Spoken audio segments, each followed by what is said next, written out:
नमस्कार, आपका स्वागत है परीक्षा माइंड पर। आज के सेशन में कवर करने वाले हैं एएलपी सिविल 2 के मोस्ट इंपोर्टेंट टॉपिक प्रत्यावर्ती धारा अल्टरनेटिंग करंट को। चलिए शुरू करते हैं। प्रत्यावर्ती धारा अल्टरनेटिंग करंट वह धारा जिसका मान और दिशा समय के साथ साथ आवर्ती रूप में बदलता रहता है, अर्थात कभी धनात्मक तो कभी ऋणात्मक हो जाता है, प्रत्यावर्ती धारा कहलाती है। प्रत्यावर्ती धारा की विशेषता यह होती है कि इसका मान पहले शून्य से अधिकतम मान तक बढ़ता है और पुनः शून्य पर आ जाता है। इसके बाद इसी प्रकार ऋणात्मक भाग में अधिकतम मान तक बढ़ता है तथा पुनः शून्य पर आ जाता है। ये इस प्रकार से, ये इसका कर्व है, ये ध्यान रखें आप। प्रत्यावर्ती धारा को समझने के लिए इसके एक पूर्ण चक्र को हम चित्र के अनुसार 4 भागों में विभाजित करते हैं। पहला है इसमें 0 से T/4 समय के लिए प्रत्यावर्ती धारा का मान बढ़ता है, यानी कि यहाँ से यहाँ तक ये जो मान 0 से T/4 समय के लिए प्रत्यावर्ती धारा का मान बढ़ता है तथा T/4 समय पर सर्वाधिक धनात्मक होता है। यह इस प्रकार से यहाँ से ये सर्वाधिक धनात्मक होता है यहाँ पर। सेकेंड है इसमें T/4 से 1/2 समय के लिए यह पुनः कम होता है, ये फिर वहाँ से यहाँ तक फिर ये कम होता है। उसके बाद फिर तथा 1/2 समय पर यह शून्य हो जाता है, फिर वापस ये 0 हो जाएगा। थर्ड है इसका T/2 से 3T/4 समय के लिए पुनः बढ़ता है, ऋणात्मक होता है, यहाँ पर ये ऋणात्मक हो जाएगा तथा 3T/4 पर अधिकतम, यहाँ पर ये अधिकतम हो जाएगा ऋणात्मक में। फोर्थ है इसका 3T/4 से T समय के लिए पुनः कम होता है, फिर यहाँ से वापस ये यहाँ तक कम हो जाएगा तथा T समय पर यह शून्य हो जाएगा, यहाँ पर आके 0 हो जाएगा। इस प्रकार प्रत्यावर्ती धारा समय के साथ बदलती है तथा यह परिवर्तन ज्यावक्री सिनुसाइडल होता है। यह आपको विशेषता ध्यान रखना है। यह परिवर्तन कैसा होता है? ज्यावक्री होता है।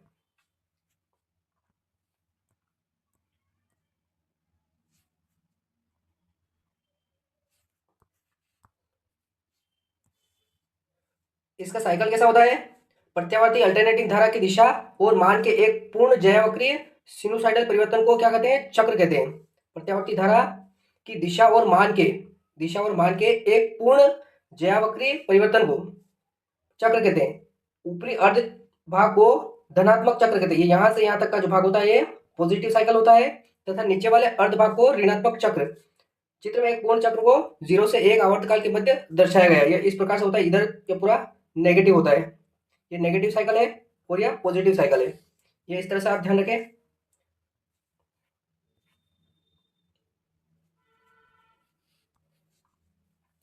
आवृत्ति फ्रीक्वेंसी प्रत्यावर्ती धारा में प्रति सेकंड पूर्ण चक्रों की संख्या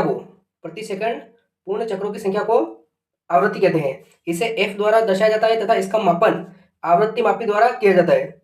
आवृत्ति आवर्तकाल के व्युत्क्रमानुपाती होती है। आवृत्ति क्या होती है? आवर्तकाल के व्युत्क्रमानुपाती होती है। इसका मात्रक चक्र प्रति सेकंड अथवा हर्ट्ज होता है। तो अब कैसा होता है? आवृत्ति A बराबर 1/t या आवर्तकाल A बराबर 1/t। आवर्तकाल प्रत्यावर्ती धारा में एक चक्र को पूर्ण होने में लगा समय आवर्तकाल कहलाता है। इसे t से दर्शाया जाता है। इसका मात्रक सेकंड होता है। इस प्रकार से होता है t बराबर 1/f। यदि किसी एसी सिग्नल की आवृत्ति 25 हर्ट्ज है तो आवर्तकाल क्या होगा? 1/25। t बराबर 1/25 होगा, सेकंड होगा इसमें। इसका मात्रक क्या होगा? सेकंड। जब हम एसी धारा की आवृत्ति को बढ़ाएंगे तो आवर्तकाल कम होगा तथा जब आवृत्ति कम करेंगे तो आवर्तकाल का मान बढ़ेगा। आगे है इसमें वर्ग माध्य मूल मान, रूट मीन स्क्वायर वैल्यू। ये क्या होती है? एसी का आरएमएस मान उस मान के समान होता है जो किसी सर्किट में दिए गए समय में उतनी ही ऊष्मा ऊर्जा उत्पन्न करे जितनी कि उस सर्किट में उतने समय के लिए डीसी देने पर उत्पन्न होती है। इसे इफेक्टिव या वर्चुअल वैल्यू भी कहते हैं।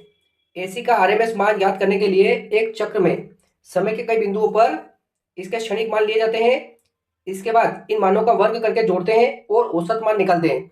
इस औसत मान का वर्गमूल करने पर एसी का आरएमएस मान निकलता है। संक्षिप्त में धारा का आरएमएस मान निम्न होता है। आई आरएमएस बराबर होता है रूट में I one square plus I2 square plus I3 square, और इस तरह से होता है, और इसके बटे में होता है एन। तो यह इस प्रकार से लिखा जाएगा, आई आरएमएस होगा, मैक्सिमम करंट होगा इसमें आई मैक्स इंटू 0.707 यह होगा। तो इस प्रकार वोल्टेज कैसे निकलेगा, इसका आरएमएस मान, तो ई बराबर आरएमएस बराबर ई मैक्स मैक्सिमम, ई होगा गुणित 0.7 यह मान रहेगा। इसको आप ध्यान रखें।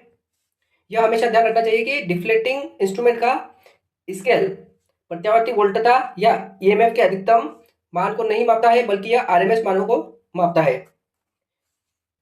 शिखर मान क्या होता है, पीक वैल्यू। एसी सिग्नल की ज्यावक्री प्रकृति में धनात्मक व ऋणात्मक चक्र में प्राप्त उच्चतम मान को शिखर मान कहते हैं। चित्र में एसी सिग्नल के शिखर मान को दर्शाया गया है। शिखर मान क्या होता है, यहाँ से यहाँ तक का जो मान होता है ये शिखर मान होता है। यहाँ पर इसमें भी यहाँ पर ये शिखर मान होगा, और यह पॉजिटिव में यहाँ पर शिखर मान है, और ये नेगेटिव में यहाँ पर शिखर मान है, पीक वैल्यू। शिखर से शिखर मान, पीक टू पीक वैल्यू क्या होती है, एसी सिग्नल की ज्यावक्री प्रकृति में उच्च धनात्मक मान तथा उच्च ऋणात्मक मान के मध्य की दूरी को शिखर से शिखर मान कहते हैं। चित्र में दर्शाया गया है, यहाँ का पॉजिटिव शिखर मान यहाँ पर होता है और यहाँ पर नेगेटिव। इनके बीच का जो दूरी यहाँ से यहाँ तक की यह होती है शिखर से शिखर मान, पीक टू पीक वैल्यू। यह इतनी, यहाँ से इतनी हो जाएगी। क्षणिक मान क्या होता है, एसी सिग्नल की ज्यावक्री प्रकृति में किसी नियत समय पर लिए गए मान को उस सिग्नल का क्षणिक मान कहते हैं। इसका ग्राफ इस प्रकार से होता है, कोई एक नियत समय होता है, उस समय लिया गया मान जो होता है वो क्षणिक मान कहलाता है। आगे इसमें एक कली सप्लाई, ये क्या होती है, एक कली सप्लाई में मुख्यतः दो तारों का उपयोग किया जाता है। इसमें एक तार फेज तार, दूसरा उदासीन तार होता है। इस प्रकार की सप्लाई में 230 से 240 वोल्ट प्रकाश की सप्लाई दी जाती है तथा इस सप्लाई की आवृत्ति कितनी होती है, 50 हर्ट्ज। इस प्रकार की सप्लाई का उपयोग घरेलू एवं छोटे व्यवसायिक कार्यों में किया जाता है।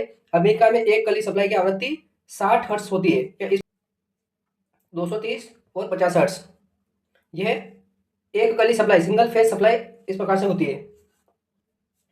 त्रिकली सप्लाई, थ्री फेज सप्लाई क्या होती है, त्रिकली सप्लाई में सामान्यतः 4 तारों का उपयोग किया जाता है। कितने तारों का, 4 तारों का, जिसमें से 3 फेज तार एवं एक उदासीन तार होता है। इसमें प्रयुक्त सप्लाई की आवृत्ति कितनी होती है, 50 हर्ट्ज एवं वोल्टता परास कितनी होती है, 415 वोल्ट। इसकी वोल्टता परास अधिक होने के कारण इसका उपयोग उच्च वोल्टेज से चलित उपकरणों में एवं बड़ी औद्योगिक इकाइयों में किया जाता है। चित्र में त्रिकली सप्लाई को दर्शाया गया है, इस प्रकार से होती है। यह उदासीन होता है, यहाँ से इनपुट या आउटपुट होता है। इसका कितने तार होते हैं इसमें, टोटल 4।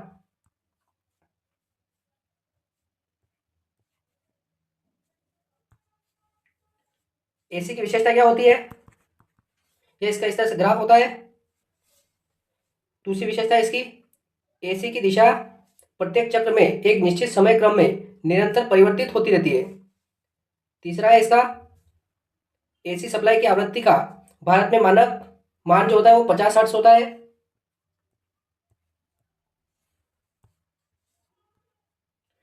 एक कली एसी सप्लाई के एक तार को फेज तार तथा दूसरे तार को उदासीन तार के नाम से जाना जाता है। पांचवी विशेषता है इसकी, एसी में ट्रांसफार्मर के द्वारा निम्न वोल्टेज को उच्च वोल्टेज में तथा उच्च वोल्टेज को निम्न वोल्टेज में समान आवृत्ति पर परिवर्तित किया जा सकता है। छठा है इसका, एसी सप्लाई का ट्रांसमिशन डिस्ट्रीब्यूशन ट्रांसफार्मर से संभव है। सातवां इसका, एसी को स्टोरेज सेल में एकत्रित नहीं किया जा सकता है, अर्थात एसी द्वारा स्टोरेज सेल को सीधे ही आवेशित नहीं किया जा सकता है। आठवां इसका, एसी सर्किट में शक्ति अथवा पावर जो होता है वोल्ट गुणित धारा गुणित पावर फैक्टर, या फिर होता है इसके बराबर में V गुणित I गुणित कोस फाई के समान इसकी शक्ति या पावर होती है। यह सेशन आपको अच्छा लगा हो तो सेशन को लाइक करें, शेयर करें और चैनल को सब्सक्राइब करना ना भूलें। साथ ही बेल आइकन को भी प्रेस करें, जिससे आपको ALP CBT 2 के सेशन के बारे में सबसे पहले आपको नोटिफिकेशन मिल सके। मिलते हैं अगले सेशन में।